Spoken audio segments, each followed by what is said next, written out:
बिस्मिल्लाहिर्रहमानिर्रहीम। अस्सलाम वालेकुम dear students, I hope you all will be fine.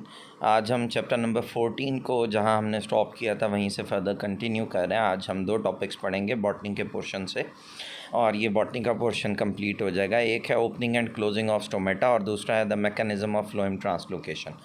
पहली बात, अब तक हमने जो है वो जाइलम के अंदर वाटर और मिनरल्स की मूवमेंट के बारे में पढ़ा, और साथ में हम ट्रांसपायरेशन का, आपके सिलेबस में टॉपिक नहीं है लेकिन ट्रांसपायरेशन से रिलेटेड ये टॉपिक 4 नंबर के नोट में पास पेपर्स के अंदर जो है वो है, ये है opening and closing of stomata. इसको पढ़ने से पहले एक चीज़ देख लें कि ऊपर एक डायग्राम बनी है, ये लीफ की इंटरनल एनाटॉमी है। इसमें अपर एपिडर्मस दिखाई गया, लोअर एपिडर्मस मीजोफिल सेल्स दिखाए गए हैं जो कि दो किस्म के हैं, ऊपर वाले पैलिसेड, नीचे वाले स्पॉन्जी मीजोफिल। इसमें लोअर एपिडर्मस में स्टोमेटा दिखाए गए हैं। स्टोमेटा गार्ड सेल्स के बने, तो याद रखें guard cells multi sensory sales होते हैं एपिडर्मस में, और ये एपिडर्मस में पाए जाने वाले वाहिद फोटोसिंथेसिस करने वाले सेल्स हैं। बाकी एपिडर्मल सेल्स फोटोसिंथेसिस नहीं करते। तो एक चीज़ समझ लें कि ये गार्ड सेल्स जो हैं यही स्टोमेटा की ओपनिंग और क्लोजिंग को कंट्रोल करते हैं।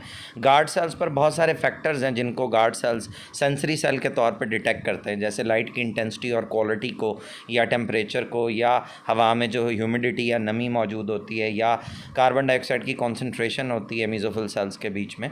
तो इनको ये सेंस करते हैं और इसके मुताबिक फिर स्टोमेटा ओपन या क्लोज़ होते हैं। एक चीज़ और जहन में बिठा लें कि स्टोमेटा तभी ओपन होंगे जब गार्ड सेल टर्जिड होते हैं, और स्टोमेटा क्लोज होते हैं जब गार्ड सेल फ्लैसिड होते हैं। टर्जिड का मतलब अकड़े हुए और फ्लैसिड का मतलब ढीले ढाले होते हैं। तो दो हाइपोथेसिस प्रेजेंट की गई हैं, दो नज़रियात हैं जिनको मोस्ट एक्सेप्टेड माना जाता है ओपनिंग और क्लोजिंग ऑफ स्टोमेटा में। पहला कंसेप्ट जो है उसे स्टार्च शुगर हाइपोथेसिस कहते हैं। ये एक जर्मन बोटेनिस्ट था जिसका नाम वान मोहल था, एच वान मोहल, उसने ये प्रेजेंट की थी। इसमें दो पॉइंट्स हैं इस पैराग्राफ में। एक है ड्यूरिंग द डे टाइम क्या होता है और एट नाइट क्या होता है। तो ड्यूरिंग द डे टाइम जिसे हम स्टार्च शुगर हाइपोथेसिस स्टार्ट करें तो इसमें हम पहली हेडिंग बनाते हैं डे टाइम में। डे टाइम में जो एपिडर्मस के गार्ड सेल्स होते हैं ये फोटोसिंथेसिस करते हैं, क्योंकि ये फोटोसिंथेसिस करने वाले वाहिद गार्ड सेल्स यही एपिडर्मस के सेल्स हैं। जब ये फोटोसिंथेसिस करेंगे तो ये अपने अंदर जो है वो शुगर्स बनाते हैं। ये शुगर्स जो हैं जैसे ही गार्ड सेल में इनका लेवल बढ़ता है, सॉल्यूट की कंसंट्रेशन बढ़ जाती है, वाटर का पोटेंशियल कम हो जाता है, जिसके नतीजे में फिर बाहर से पानी इर्द गिर्द के सेल से या जाइलम से वो गार्ड सेल्स में दाखिल होता है। गार्ड सेल टर्जिड हो जाते हैं और इनके स्टोमेटा के जो गार्ड सेल्स के इनर मार्जिन है ये कर्व पार्ट करते हैं, तो इनमें पोर बनता है जिसे स्टोमा कहते हैं, और स्टोमेटा ओपन हो जाते हैं। रात के वक्त पौधे फोटोसिंथेसिस नहीं करते एट नाइट। अब दूसरी कंडीशन, रात में पौधे जो है वो इस शुगर को स्टार्च में कन्वर्ट कर देते हैं जो कि फिर यूज़ हो जाती है रेस्पायरेशन में। तो पौधे में सॉल्यूट का पोटेंशियल कम होता है, वाटर का पोटेंशियल ज़्यादा हो जाता है, जिसकी वजह से फिर गार्ड सेल्स में से पानी जो है वो पोटेंशियल ज़्यादा होने की वजह से पानी का बाहर निकल जाता है और गार्ड सेल फ्लैसिड हो जाते हैं। और जब ढीले ढाले होंगे, मैंने आपको शुरू में बताया था, तो फिर स्टोमा नहीं बनेगा और स्टोमेटा क्लोज हो जाएंगे। एक और कंसेप्ट है जिसे इन्फ्लक्स ऑफ पोटाशियम कहते हैं। इन्फ्लक्स ऑफ पोटाशियम के मुताबिक जो है इसमें भी एक चीज़ पहले मैं आपको बता दूं, ये जहन में रखिएगा कि जिस डायरेक्शन में पोटाशियम आइन जाएगा उसी डायरेक्शन में पानी फॉलो करेगा। तो अमूमन इसमें भी डे और नाइट की सिचुएशन है कि ड्यूरिंग द डे टाइम जो है जब सनलाइट ज़्यादा होती है और कार्बन डाइऑक्साइड की कंसंट्रेशन पौधे में ज़्यादा होती है, तो उसके नतीजे में फिर प्रोटॉन्स जो हैं वो गार्ड सेल्स में से बाहर आ जाते हैं, और फिर पोटाशियम जो है एक्टिव ट्रांसपोर्ट के ज़रिए गार्ड सेल्स में दाखिल होता है।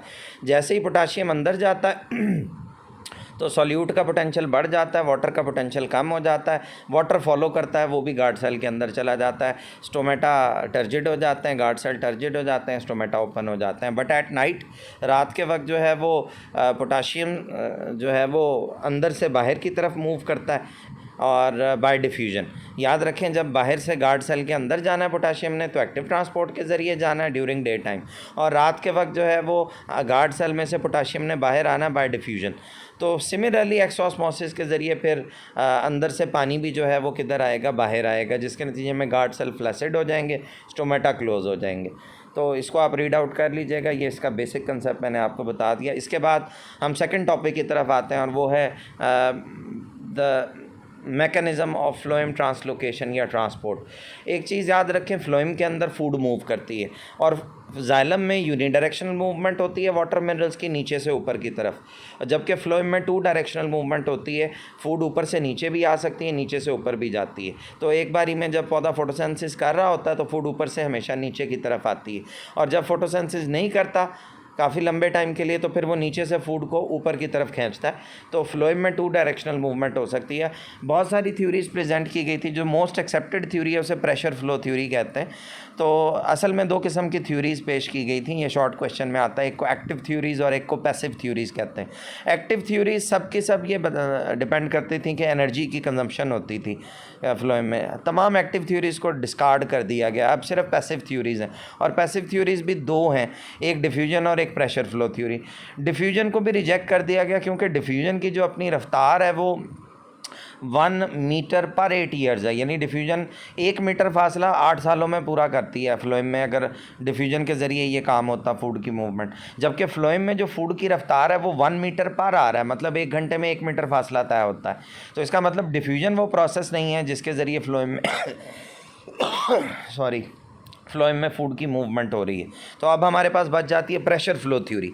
एक चीज़ याद रखें, ये प्रेशर फ्लो थ्योरी को 1930 में अर्नेस्ट मंच नेम का एक साइंटिस्ट था जिसने प्रेजेंट किया था। इसकी डेफिनेशन यहाँ नीचे पैराग्राफ में दी गई है। तो इसकी डेफिनेशन है, the flow of solution in the sieve element. Sieve element का वर्ड जहाँ भी यूज़ हो इसका मतलब फ्लोएम है। The flow of solution in the sieve element is driven by an osmotically generated pressure. कि फ्लोएम के अंदर जो फूड की मूवमेंट है, सीव एलिमेंट्स के अंदर जो फूड की मूवमेंट है, पहली बात वो सोल्यूशन की शक्ल में होती है, चाहे वो ऊपर से नीचे हो या नीचे से ऊपर हो, और इसके पसे पर्दा जो फोर्स है वो है पानी का ऑस्मोटिक प्रेशर जो कि फ्लोएम में जनरेट होता है। ठीक है, ऊपर वाले हिस्सों और नीचे वाले हिस्सों के दरमियान। तो ऊपर जिस हिस्से से फूड मूव करेगी वो हिस्सा सोर्स कहलाएगा, यानी वो हिस्सा फूड सप्लाई कर रहा है या बना रहा है या सप्लाई कर रहा है, और जिस जगह इस्तेमाल होती है या स्टोर होती है वो सिंक कहलाता है। तो याद रखें, फ्लोएम में फूड की मूवमेंट हमेशा सोर्स टू सिंक होती है। अगर नीचे से फूड ऊपर जा रही है तो नीचे वाले हिस्से सोर्स कहलाएंगे, ऊपर वाला हिस्सा सिंक। अगर ऊपर से नीचे आ रही है तो ऊपर वाला हिस्सा सोर्स और नीचे वाला हिस्सा सिंक। उससे पहले कि हम इस थ्योरी को समझें, आप फ्लोएम की स्ट्रक्चर और उसके गिर्द पाए जाने वाले सेल को समझें। सबसे पहले ये 3 सेल्स दिखाए गए, ये 3 सेल्स कहलाते हैं मीजोफिल सेल। फ्लोएम के सबसे बाहर वाले हैं मीजोफिल सेल, जिनमें फोटोसिंथेसिस होती है, लीफ के अंदर मौजूद होते हैं। मीजोफिल सेल जो फूड बनाते हैं वो देते हैं इन बंडल शीथ सेल को, ये वास्कुलर बंडल के बाहर प्रेजेंट होते हैं। बंडल शीथ सेल से ये फूड जाती है फ्लोएम पैरेन्काइमा में, फ्लोएम पैरेन्काइमा से कंपेनियन सेल, और कंपेनियन सेल से फाइनली फ्लोएम के सीव सेल में दाखिल हो जाती है, जो लंबी लंबी पाइपलाइंस की शक्ल में। तो याद रखें, फूड की मूवमेंट हमेशा ऐसे ही होनी है, आएगी भी ऐसे, और मीजोफिल सेल में फूड बनेगी, वहाँ से बंडल शीथ से फ्लोएम पैरेन्काइमा से कंपेनियन से फिर सीव एलिमेंट्स में जाएगी, और फिर वो ऊपर से नीचे की तरफ यानी सोर्स से सिंक की तरफ जाएगी। तो ये प्रेशर फ्लो थ्योरी के पॉइंट्स बनाए गए हैं, 5-6 पॉइंट्स, इनको आप पढ़ लें, मैं आपको इस फिगर से एक्सप्लेन करता हूँ। या ये ब्लू कलर में जाइलम दिखाई गई और ये येलो कलर में फ्लोएम दिखाई गई है। तो चूँकि यहाँ ऑस्मोटिक प्रेशर जनरेट होना, इसलिए जाइलम में से पानी भी फ्लोएम में आएगा।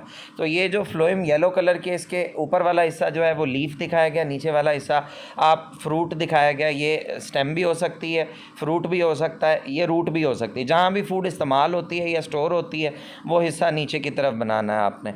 अब पौधा सबसे पहले पत्ते में, ये देखें सन दिखाया है, ये फोटोसिंथेसिस करता है। पत्ते के मीजोफिल सेल में फोटोसिंथेसिस होती है, फूड तैयार होती है शुगर्स की शक्ल में। वो शुगर्स जो हैं वो मीजोफिल सेल से आते हैं, जैसा कि मैंने आपको पहले बताया, बंडल शीथ में, बंडल शीथ से वो पैरेन्काइमा से कंपेनियन से फाइनली इसमें फ्लोएम में दाखिल होते हैं। जैसे ही फ्लोएम में आते हैं तो ये एरो देखें जाइलम से आ रहा है फ्लोएम की तरफ, पानी भी जो है वो आ जाता है, क्योंकि फ्लोएम में जहाँ शुगर दाखिल होगी वहाँ ऑस्मोटिक प्रेशर जो है वो कम हो जाएगा। तो फिर जाइलम में से डिफ्यूजन के अमल के ज़रिए पानी जो है वो यहाँ आएगा, शुगर और पानी का सोल्यूशन बनेगा, ऑस्मोटिक प्रेशर बढ़ेगा, उसके नतीजे में फूड ऊपर से नीचे की तरफ जो है वो मूव करेगी। ये ब्लैक एरो दिखाया गया। तो फूड अब लीफ में से चली है तो लीफ सोर्स है, सप्लाई दे रहा है तो लीफ सोर्स है, और ये फ्रूट में जाती है। अब नीचे जब फूड यहाँ पहुँचती है तो शुगर चली जाती है, फ्रूट में स्टोर हो जाती है, और पानी जो है वो डिफ्यूजन के ज़रिए जाइलम में वापस चला जाता है। तो इस तरह से फूड सोर्स से सिंक की तरफ जो है वो पहुँचती है। ये तो है उस सूरत में जब पत्ता फोटोसिंथेसिस करे। लेकिन बाज़ औक़ात क्या होता है, पौधे के पत्ते झड़ जाते हैं तो ऊपर वाले हिस्सों को फूड चाहिए होती है, तो ऊपर फूड नहीं बन रही होती, तो पौधा नीचे से फूड जो है वो जहाँ स्टोर की है वहाँ से लेता है। तो मूवमेंट का तरीका वही होगा, ट्रांसलोकेशन वैसे ही होगी कि जहाँ स्टोर हुई है वहाँ से फूड फ्लोएम में आएगी, जाइलम में से पानी आएगा, फ्लोएम में सोल्यूशन बनेगा, ऑस्मोटिक प्रेशर बनेगा, फूड नीचे से ऊपर पंप हो जाएगी और ऊपर वाले हिस्सों में सप्लाई हो जाएगी। तो ये डेफिनेशन के मुताबिक प्रेशर फ्लो थ्योरी की कि फ़ूड हमेशा फ्लोएम में सोल्यूशन की शक्ल में मूव करती है, ऑस्मोटिक प्रेशर के तहत मूव करती है, और हमेशा सोर्स से सिंक की तरफ। तो जब फूड ऊपर से नीचे आ रही है तो ऊपर वाला हिस्सा सोर्स है, नीचे वाला हिस्सा सिंक है। जब नीचे से ऊपर जा रही है तो नीचे वाला हिस्सा सोर्स और ऊपर वाला हिस्सा सिंक का काम करता है। एक चीज़ याद रखें कि फ्लोएम में 2 डायरेक्शनल मूवमेंट है, जाइलम में 1 डायरेक्शनल है। तो इस पर तनकीद की गई कि जाइलम भी वेसल है, फ्लोएम भी वेसल है, तो कैसे फ्लोएम में 2 डायरेक्शनल हो सकती है। याद रखें जाइलम और फ्लोएम की इंटरनल स्ट्रक्चर में फ़र्क है। फ्लोएम के अंदर सीव एरियाज़ मौजूद हैं, जैसा कि ये आपको दिखाए गए हैं, ये चकोर से यहाँ 3 और यहाँ 2-2 करके।